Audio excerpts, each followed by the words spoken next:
Why don't you take a picture? It'll last longer. Why don't you stop being so confrontational, Dale?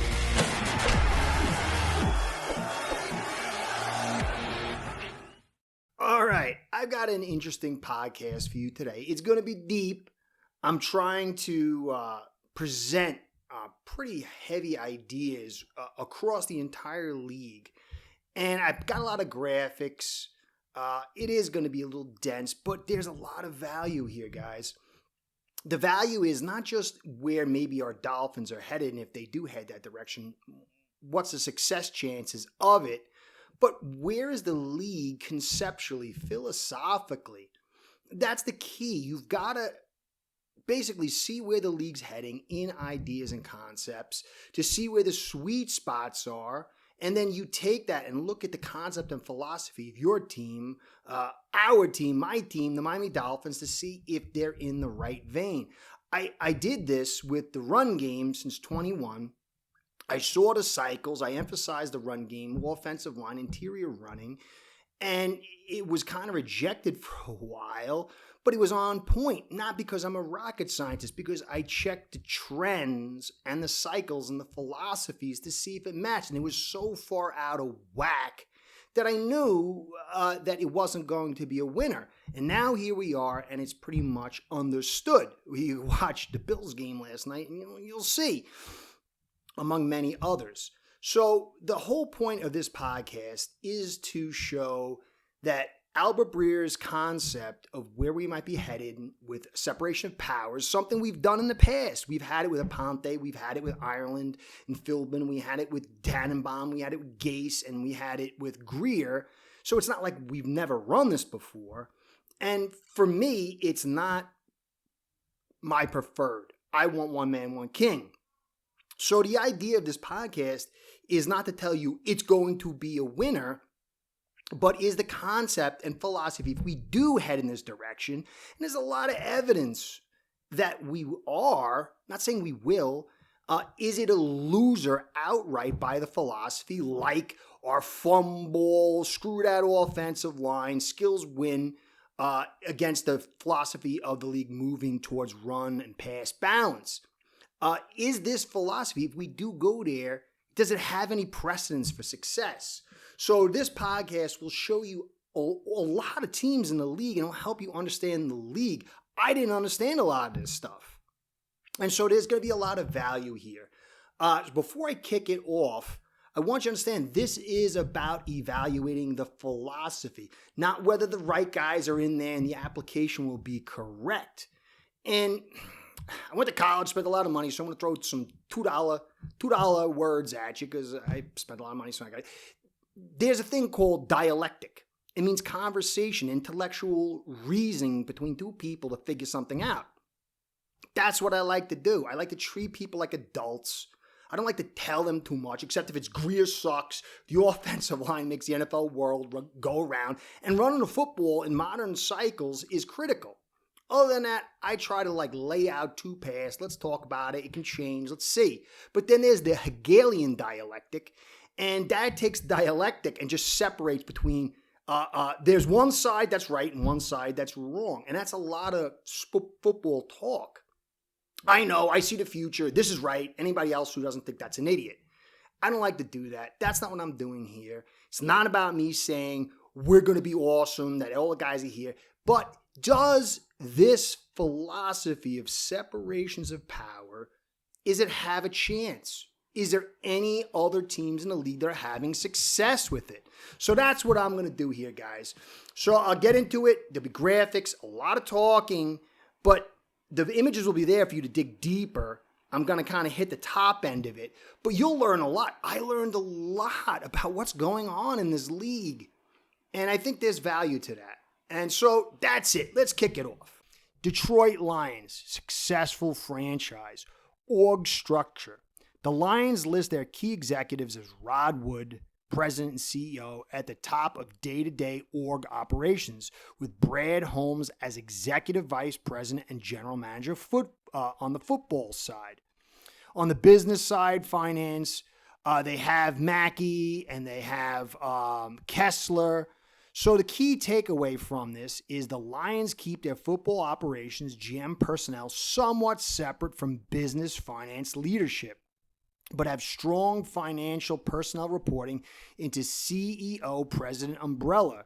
There is a dual track, one for football homes and one for business. So this would be a little different from our model, but it does share some similarities. Now the Rams, another successful franchise, and they're getting Atlanta's pick, which is going to be a very high one. They're going to be a good team for a while. Org structure, owner, top executive layer. Kroenke is the owner chairman, and Kevin Demoff is the president. Football operations, Les Snead is the general manager, working alongside with the head coach and president. So there's a lot of parts working together. And there's a lot of team play, separations of power, if you will, which would fit maybe this model that we're kind of seeing as a possibility here with the Dolphins. Now, business side integration, a key executive, pastors, whose role explicitly covers football operations, financial, and legal. So does this mean that Garfinkel and Shore will have input on the football side? We don't know. If it's a three-way split, they would. But the Rams have that as well. So key takeaway, the Rams have an integrated structure where business, finance, leadership, and football leadership coordinate tightly. Pastor's role shows that the finance business side has clear involvement in cap, contract, and player acquisition strategy. Now, another team to consider is the 49ers. It's not the same, but there is a similarity. So John Lynch, president of football operations and GM, he runs the football side and all the stuff that goes in there, and he works hand in hand with Shanahan. So maybe McDaniel is going to be part of this, or whoever the head coach is. Prag Marthy, president of football enterprise and EV football operations, longtime cap and contract guy. He's both. So he's working with these guys. He's a chief contract negotiator and salary cap architect. This is very similar to Rams with Les Snead, GM, and Tony Pastors. Dolphins with Champ Kelly, potentially paired with Shore and Garfinkel, would kind of match with this depending on how much Shore or Garfinkel will have input. Shore already works across both football and business operations. He told Greer, I'm cutting the purses. So you can see he has the ability to affect the team, the football side, but from a financial standpoint. Now, so yes, the 49ers are very much integrated power structure model, GM plus cap strategist, business brain sharing football decision space. It's sort of like what maybe the Dolphins are heading into. Now, if you take all three of these and you pull it in with the Dolphins, you could see Tom Garfinkel's vice president, chairman, CEO of business side of football, Shore, senior vice president, football and business administration, a hybrid title that suggests overlapping business and football side, which we saw with Greer. What to suggest, the Dolphins appear to be leaning towards this model. There's been talk of management at the top sharing responsibility between business and football strategy. Now, it's just Breer's take, but if you see Shore controlling the football side with Greer, it lends to that.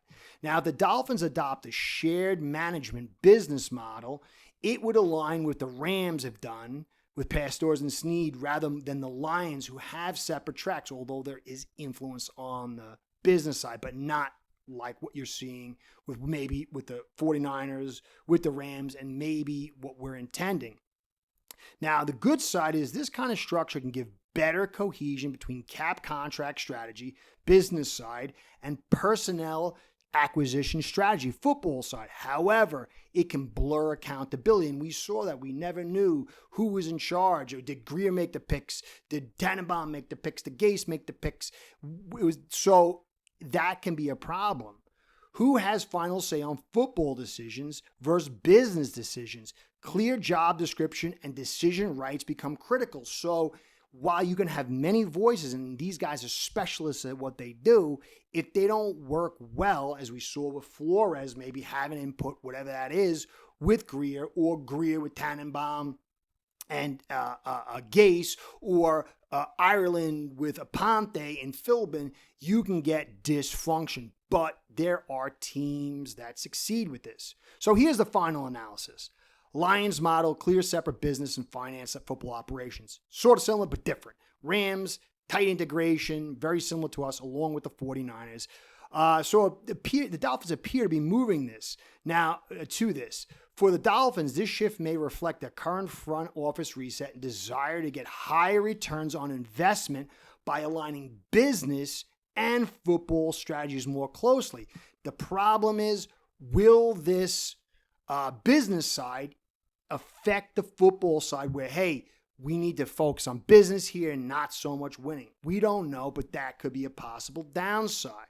Let's look at Champ Kelly quickly and some of the guys running these teams we talked about. Brad Holmes, path before Detroit, 18 seasons with the Rams, rising through scouting, director of college scouting in 2013, overseeing the entire college scouting operation, hired as Lions EVP and GM in 2021.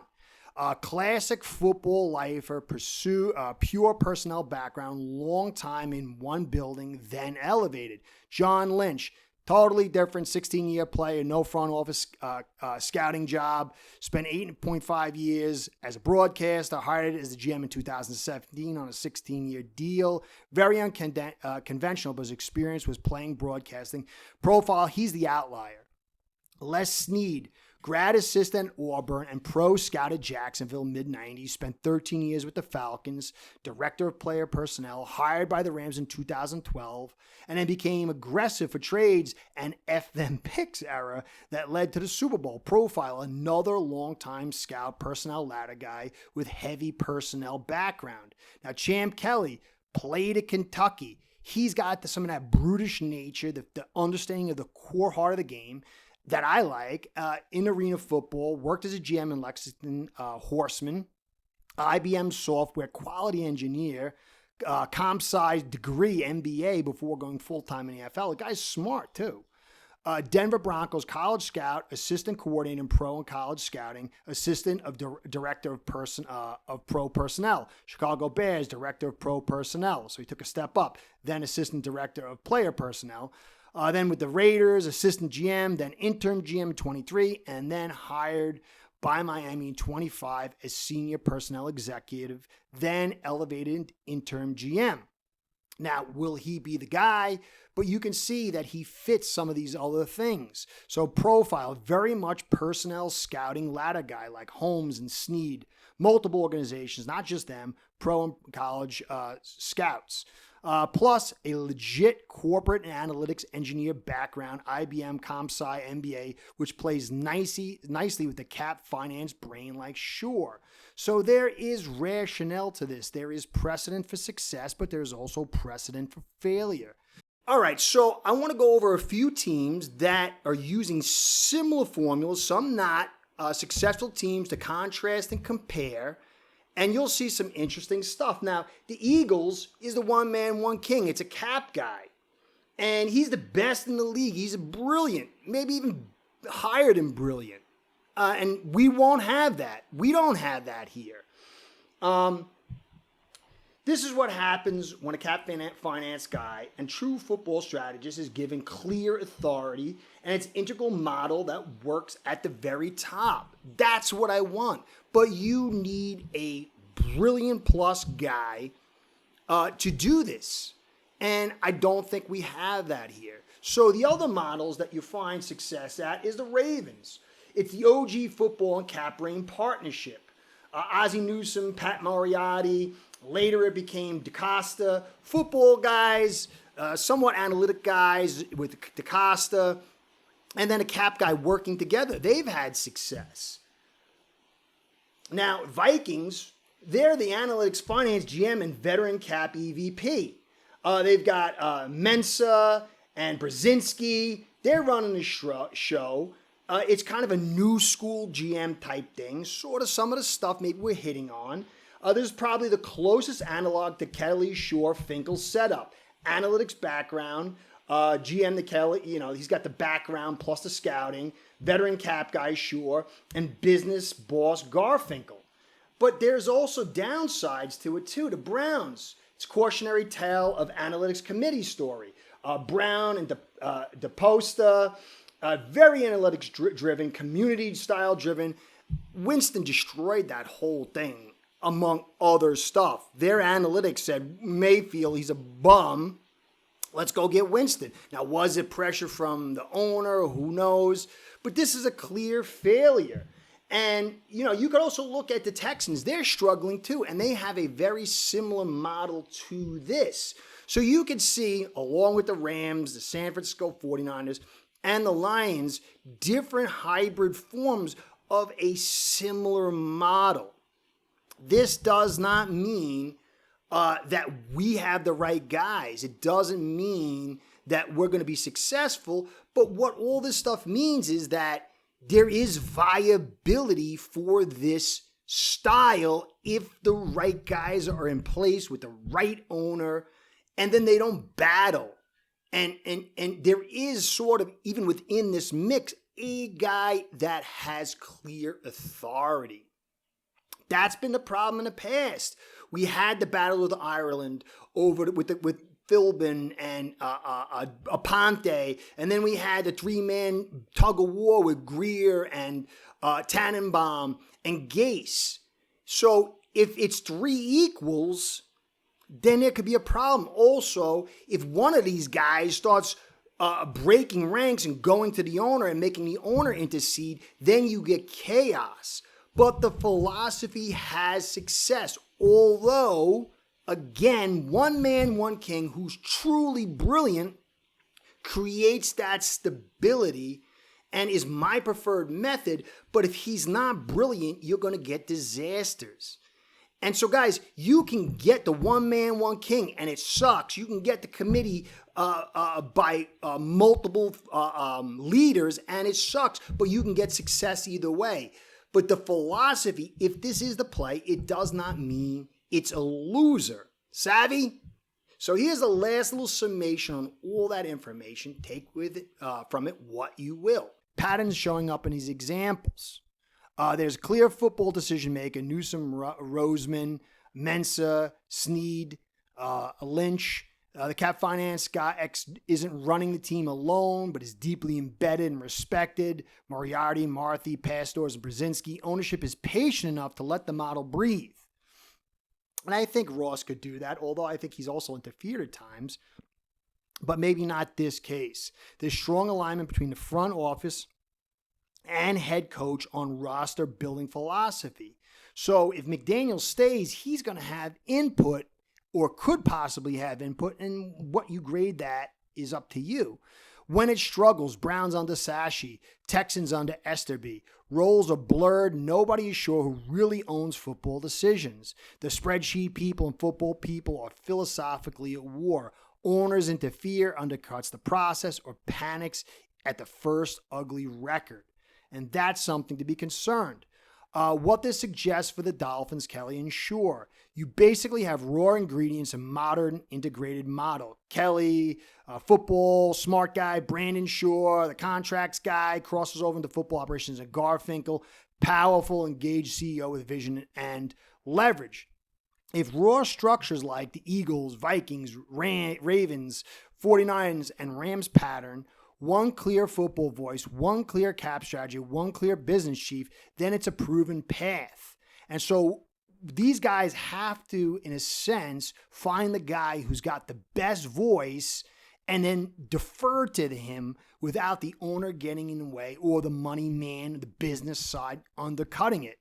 If instead it becomes a committee with blurred power, Brown's style, or if ownership can't resist jumping in and short-circuiting the process, then it drifts towards new experiment with real risk.